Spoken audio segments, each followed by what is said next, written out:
नमस्कार दोस्तों, ओम नमः शिवाय। स्वागत है आप सभी का इस नए वीडियो में। ओम नमः शिवाय, जय श्री शिवाय, नमस्तुभ्यम, हर हर महादेव। सोमवार की ज्येष्ठ मास का बहुत ही दुर्लभ और छोटा सा उपाय है। आप सभी लोगों को यह उपाय अवश्य रूप से करना चाहिए। नंदी जी के पास जाकर के मात्र और मात्र बांधना है आपको कच्चे सूत का एक छोटा सा अद्भुत उपाय करना है। भगवान शिव जी का यह उपाय है जो कि शिव जी को समर्पित होता है। अपना नाम और गोत्र बोल करके आप यह उपाय करेंगे जो कि आपके जीवन से सारी समस्याओं को संपूर्ण रूप से समाप्त करेगा। तो संपूर्ण जानकारी जानेंगे और समझेंगे पूज्य गुरुदेव की अनुकंपा और कृपा से। तो चलिए जानते हैं और समझते हैं कि हम सभी को एक छोटा सा उपाय, अद्भुत उपाय किस क्रिया अनुसार करना है और कैसे करेंगे। लेकिन प्लीज़ उससे पहले वीडियो को लाइक अवश्य रूप से करिएगा और यदि आप चैनल पर नए हैं तो चैनल को सब्सक्राइब जरूर रूप से करें। देखिए, इस उपाय में हमें आवश्यकता पड़ेगी तो हमें लेना है, सबसे पहले लेंगे हम एक बेलपत्री, एक कच्चा सूत का धागा सफेद और थोड़ा सा लाल चंदन लेंगे। ये सारी सामग्रियां लेकर के हम सोमवार के दिन सुबह से लेकर संध्या तक में अपने घर के नजदीकी किसी भी भगवान शिव जी के मंदिर पहुंचेंगे। वहां पहुंच करके हम सभी को उपाय करना है। प्रयास करिएगा कि आपको यदि 7 बेलपत्री मिलती है तो बहुत अच्छी बात है, कम से कम 7 बेलपत्री लें। यदि नहीं मिल पा रही है तो आप एक बेलपत्री से भी इस उपाय को कर सकते हैं। ठीक, क्या करेंगे कि आपके पास जितनी भी बेलपत्री हैं उन सभी बेलपत्रियों में आपको इस प्रकार से एक बिंदी लगानी है। यदि 7 बेलपत्रियां हैं तो एक के ऊपर एक बेलपत्री रखेंगे और सभी बेलपत्रियों में आपको रखने से पहले एक एक बिंदी लगा देनी है इस लाल चंदन से ओम नमः शिवाय या फिर श्री शिवाय नमस्तुभ्यम का जाप करते हुए। इतना कर दिया। अब यह जो आपके पास कच्चा सूत है, इस कच्चे सूत से आपको यहाँ पर बेलपत्री की जड़ में, यानी कि जो 7, मान लीजिए यदि 7 बेलपत्री रहेंगी तो सातों डंडियों को, आप सातों बेलपत्रियों को आपको एक साथ बांध देना है इस हिस्से पे। यदि एक बेलपत्री रहेगी तो कोई बात नहीं, एक बेलपत्री में ही आपको कच्चे सूत का यह धागा जो है बांध देना है। इतना समझ गए आप। इसके बाद क्या करेंगे कि आपको नंदी जी के समक्ष जाना है। कच्चे सूत से जो आपने बेलपत्री मांगी थी, ये वाली बेलपत्री आपको नंदी जी को स्पर्श करानी है। आप कहीं पे भी स्पर्श करा सकते हैं।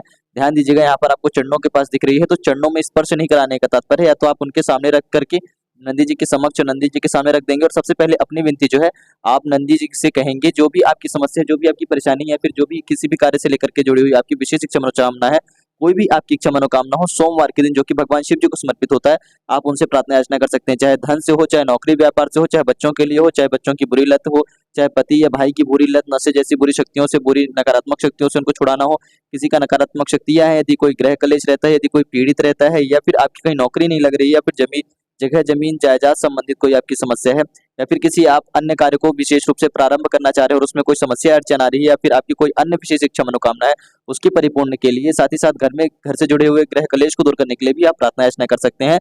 तो आप अपने नाम और गोत्र बोल करके है भगवान नंदी जी के समक्ष प्रार्थना करेंगे, यानी कि बेलपत्री को उनके समक्ष रखेंगे, अपना नाम बोलेंगे, अपना गोत्र बोलेंगे, अपनी इच्छा मनोकामना कहेंगे, जिस भी समस्या है आपको उसके लिए आप प्रार्थना याचना करेंगे और 3 बार ओम नमः शिवाय का जाप करके नंदी जी के पास यह बेलपत्री उठा लेनी है और फिर यह बेलपत्री जो है आपको भगवान शिव जी के शिवलिंग पर समर्पित कर देनी है।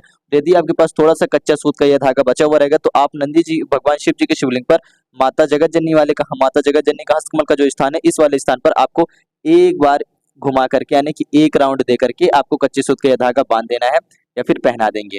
ठीक, जो आपके पास कच्चा सूत का धागा यदि बचा हुआ रहेगा जितना भी, तो आपको यहाँ पर भगवान शिव जी के शिवलिंग पे, चाहे तो आप यहाँ पर ऐसे केवल साधारण रूप से यहाँ पर रख सकते हैं, नहीं तो आप पहना देते हैं, यानी कि बांध देते हैं गोल रूप से, तो भी ज्यादा ही अच्छा रहेगा। ये सारी क्रियाएं भी आपको ओम नमः शिवाय का बोलकर ही करना है और जब आप भगवान शिव जी के शिवलिंग पर बेलपत्र समर्पित करेंगे तब भी आप अपना नाम और गोत्र बोलेंगे और अपनी समस्या प्रार्थना याचना करेंगे भगवान शिव जी से। ऐसा करके, जैसे मान लीजिए कि आप अपने भाई या पति के लिए कर रहे हैं, फिर भी आपको अपना नाम और गोत्र बोलना है, साथ ही साथ उस व्यक्ति का भी बोलना है जिस व्यक्ति के लिए ये क्रिया कार्य कर रहे हैं। स्वयं के लिए कर रहे हैं तो सिर्फ अपना नाम और गोत्र बोल करके प्रार्थना याचना करेंगे। अपने सगे संबंधी किसी अन्य व्यक्ति के लिए कर रहे हैं तो नाम और गोत्र बोल करके करेंगे। यदि अपने बच्चे के लिए कर रहे हैं तो भी अपना नाम और गोत्र बोलेंगे और उस बच्चे का नाम और गोत्र भी बोलना है आपको। ऐसा नहीं कि मेरा गोत्र मेरे बच्चे का गोत्र स्वयं ही, फिर भी आपको गोत्र बोलना ही बोलना है। ध्यान दीजिएगा, अपने अलावा यदि किसी भी अन्य कितने भी सगे व्यक्ति के लिए कर रहे हो, उस व्यक्ति का भी नाम और गोत्र पुण्य से बोलना है और आपको अपनी प्रार्थना याचना करनी है। यकीन मानिए, यदि सोमवार के दिन आप सबसे पहले नंदी जी से प्रार्थना करते हो, फिर भगवान शिव जी से प्रार्थना याचना करते हैं, तो आपकी विनती स्वीकार की जाती है और आपकी जो भी विशेष रूप से इच्छा मनोकामना है वह परिपूर्ण की जाती है। साथ ही साथ आपके जीवन से हर प्रकार की सारी समस्याएं दूर होती हैं। तो बहुत ही छोटा दुर्लभ सा उपाय है, पूज्य गुरु जी द्वारा बताया गया अनोखा सा उपाय, बहुत ही सहज रूप से बताने का प्रयास किया गया। किस बार आप सोमवार के दिन का यह उपाय ज्येष्ठ मास में अवश्य रूप से करिएगा, जो कि आपके जीवन में सुख शांति समृद्धि लाएगा। नंदी जी का ये छोटा सा अद्भुत अनोखा उपाय तो विशेष रूप से करें। कुछ प्रश्न हो तो जरूर पूछिएगा। जय श्री शिवाय नमस्तुभ्यम, हर हर महादेव, ओम नमः शिवाय।